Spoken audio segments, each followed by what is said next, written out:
It's the Wicked Warnings auto flasher module running the headlight DRL and fog light DRL on a 21 F-150. This is a no cut install. No factory wires were cut to install this product. I just got to show you this shot again because this is just mean looking. I like it. It turned out real nice. The DRLs top and bottom are just very cool, if you ask me. I'm real happy with the way this 21 F-150 came out, and I'm most excited to tell you guys about the no cut. Well, you can see the Wicked Warnings auto flasher module. It's on the reverse. That's also a no cut install. Yeah, you heard right.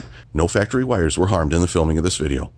Unfortunately, the cargo light just above it, that is still a cut. We have cut one factory wire for the cargo light, but the reverse, the DRL and the fog are all absolutely cut free.